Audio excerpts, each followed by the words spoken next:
Today we're with Leyla King. She's a Palestinian-American Episcopal priest and author of her first book, which is Daughters of Palestine, a Memoir in 5 Generations. Been a minister in Tennessee and Texas in the American South. And so how does your congregation respond when they find out that you're Palestinian-American? I mean, for the most part, it's been really positive. The congregation that I was the rector priest in Tennessee was really supportive. They'd always been supportive of me. And by the time I was working in that parish, I was pretty clear about my Palestinian identity. So it was not something that I really had to share with them. You know, it's just part of who I am. It was just part of who I am by that point in my life. So they just took it as a given, as part of my priesthood and part of my identity.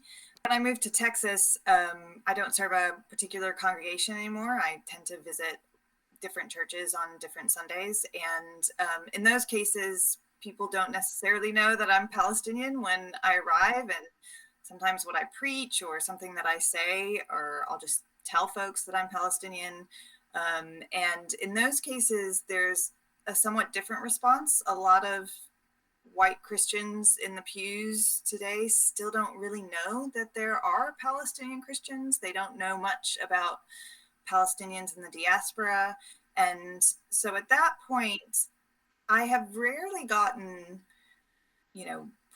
any sort of aggressive or negative response, but there is a lot of lack of education and lack of knowledge in that regard. So that becomes my task in those sorts of spaces, in those sorts of places.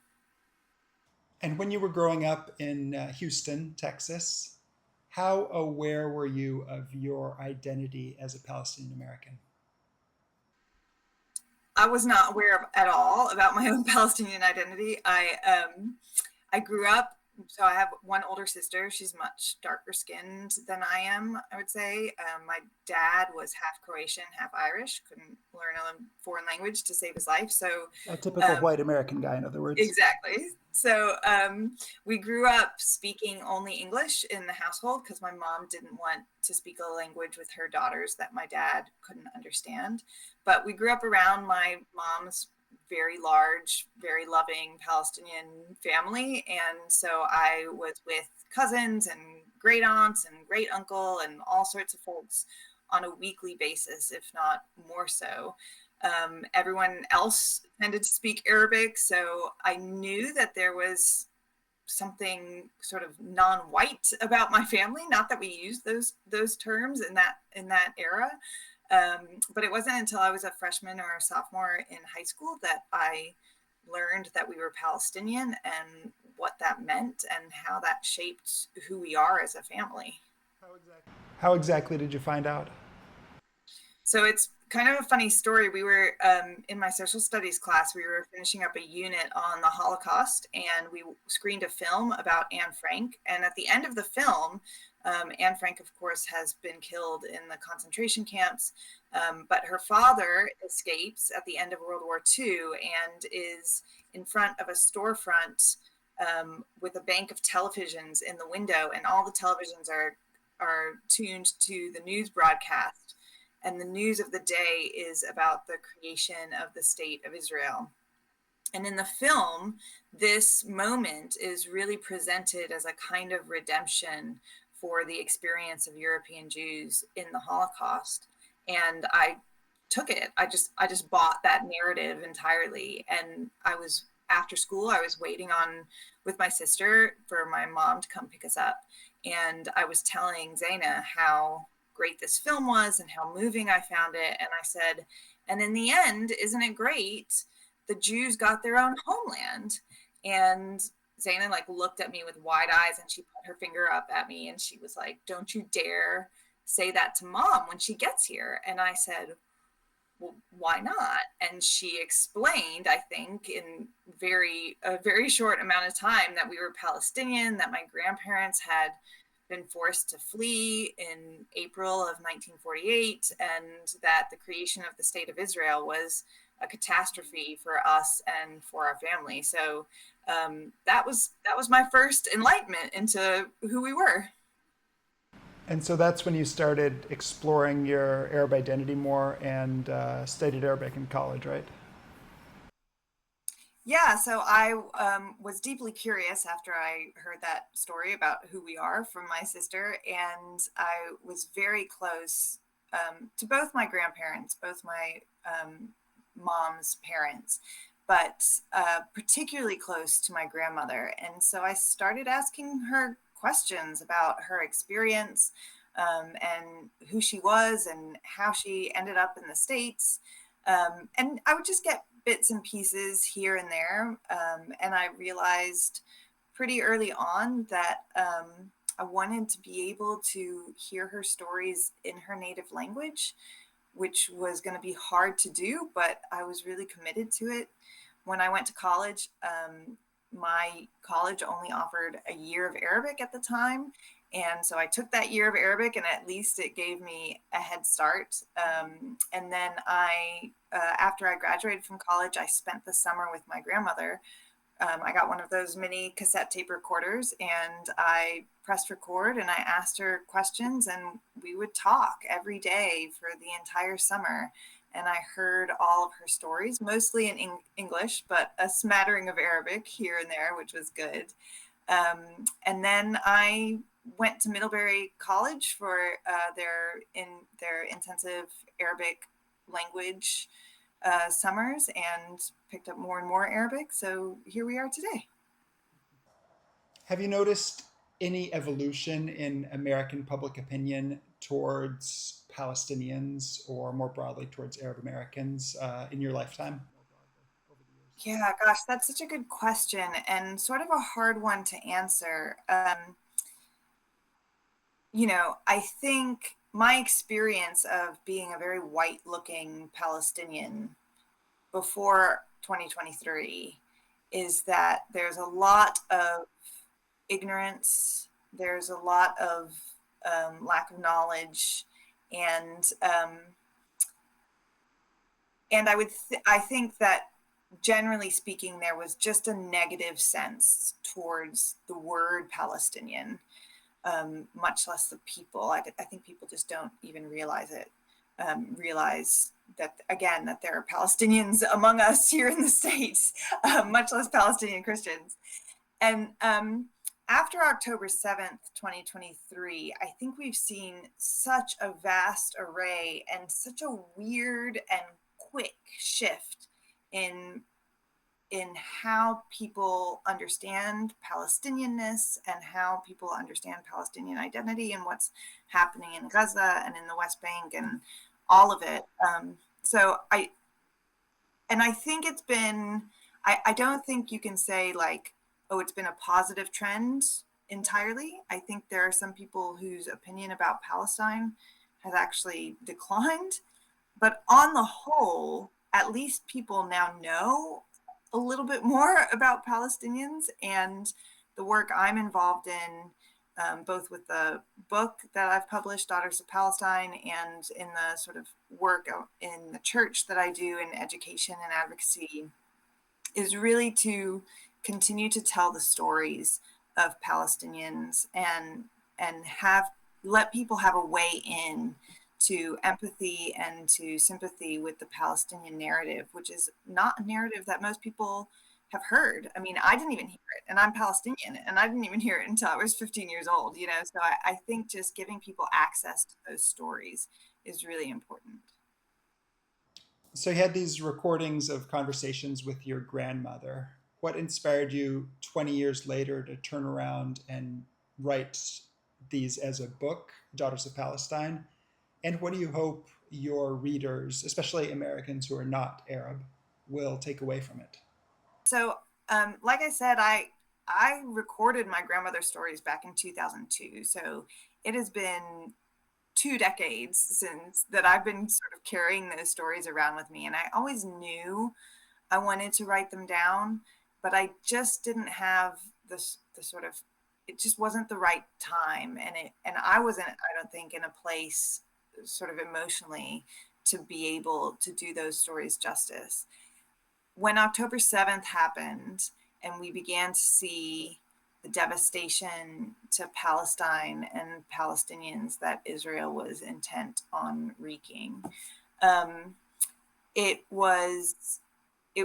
became that moment. I think it became that moment where I felt like now is the time, in order to really humanize Palestinians and, again, the Palestinian experience, because all we were hearing, certainly in the early days after October 7th and right through, I mean, it's only been in the past, I would say, 6 months or so that we've gotten a groundswell, a sort of grassroots movement, to speak up for those who are suffering in Palestine. So in those early days, I really wanted to humanize Palestinians who have been so traumatized by our experiences at the hands of Israel, but also at the hands of sort of Zionism in the West in general, both Christian Zionism and Zionism in general, and to really give that human story. So I finally wrote the stories down, and my hope is, my real dream is that the book and the work that I do alongside of it will make a difference in the long run. I don't think there's much hope to change the situation on the ground for folks in Gaza, for folks in the West Bank right now. But my deep faith is that the little things that we can do in our own areas can, in the long run, make a big impact. And I'm hoping that, Daughters of Palestine, the work that I do, along with the advocacy and education work that so many others are doing among our white Western siblings, will, in the long run, make a difference. Can you share a bit about your personal journey to the priesthood and also how being Palestinian origin shapes your faith? Yeah, that's a great question. I grew up in the church, so well before I knew I was Palestinian, I knew I was Christian. I was baptized as an infant, so my Christian identity has been with me for a long time. At the same time, when you're an infant or 2 or 3 or 5, it's not like that's a real choice that you're making. And so actually the intentionality around my faith and my Christianity dovetailed really well with about the time that I was learning about my Palestinian identity. And those two things are really absolutely interconnected with one another. I mean, they're almost inextricable. My Palestinianness and my priesthood, my faith, are entirely wrapped up with one another, in large part because both of these things come from my maternal grandmother. I feel like they are the legacy that she has left to me through my mom. And so, and because my grandmother was a deep woman of faith, I mean, a woman of deep faith. And that was in part, I think, because of the experiences, the traumatic experiences she had, in Haifa, leaving Haifa, going to Beirut, living through the civil war in Beirut. Her identity as a Palestinian woman is itself part of what gave her that strong Christian faith and belief in a God of hope against all odds. So those things are very much interconnected for me. And I think my sense of generational trauma, my sense of that generational faith and hope, that sense of God's abiding presence through all the ups and downs and the changes and chances of life, are a gift of my Palestinianness, and they're what inform my priesthood and my ministry as a whole. So yeah, they're very much part and parcel. I know it's hard to choose just one, but what would you say is your favorite story that your grandmother told you? So there's a story in the book. I mean, it's actually impossible to answer that question, right? There's not, I couldn't ever just pick one story. But there is a story in the book that I often read when I do readings, because it does sort of serve as a microcosm of a lot of the experiences that my grandmother had, but also of a bit of that faith that gets passed down. And it actually takes place when my grandparents fled in 48. They landed in Beirut for a short amount of time. My mother was born in Beirut. And then they moved to Damascus, and they were about a decade in Damascus before moving back to Beirut. So my mom spent the first 10 years of her life in Damascus, and then reached adulthood and went to AUB, and spent the rest of her young adulthood in Beirut. And they lived in an apartment, I think on like the third or fourth floor across the street from the American University of Beirut. And my grandfather's mother, Tata and Farid, lived in the same neighborhood along with a couple of his brothers and their wives. And my grandparents were not particularly wealthy, although they were very well educated. And so even though my grandfather's brothers had maids that, housekeepers that lived in the house with them, and my grandfather's mother did, Tata and Farid did as well, my grandparents didn't have any housekeepers or anything like that. My grandmother didn't have any help like that. But her mother-in-law was always so impressed with my grandmother that every week she would send her housekeeper to my grandmother's house to help Bahi, my grandmother, with the housework. And this woman, whose name I didn't know, but in the book I give her a name, so I think I named her Samiye. But this woman was Muslim, and my grandmother was Christian. The housekeeper was Muslim Palestinian, also a refugee. My grandmother is Christian, but they got along together very well, and Samiye was particularly helpful, and they really appreciated each other, and were sort of mutual help and mutual aid to each other. And one day when Samiye was over at the apartment, she discovered my mom and her friend playing dress up with my grandmother's wedding and engagement dresses. So these were garments that were purchased in the height of the tension in Haifa right before my grandparents were married. And they held a lot of sort of emotional significance to my grandmother. But Samiye, the housekeeper, saw my 10, 12-year-old mom and her friend playing dress up with these dresses. And Samiye was horrified because Samiye had a grown daughter who was getting married. And she told my grandmother, how can you let these children play with these dresses and ruin them? And my grandmother was sort of nonplussed. She thought, okay, whatever, like just let them play.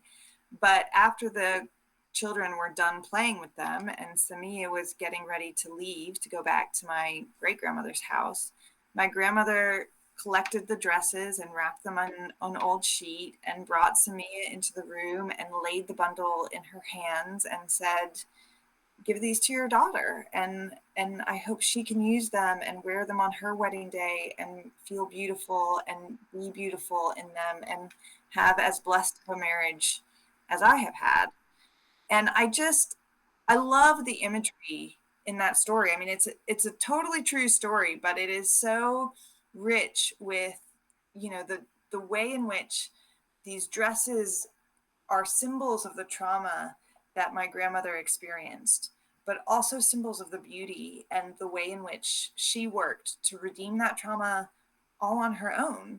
And it is this shared faith and shared appreciation between a Muslim woman and a Christian woman right before the civil war in Lebanon was going to break out, right? And so it transcends those religious tensions, and it transcends the trauma to offer this moment of kindness and shared faith and shared commitment to beauty and love in the world. And that story just resonates so much for me. And I was so glad to have that, to share that story with the world, because it was also so indicative of who my grandmother was. And she wouldn't even think twice about giving something like that away if she saw that someone was in need of it.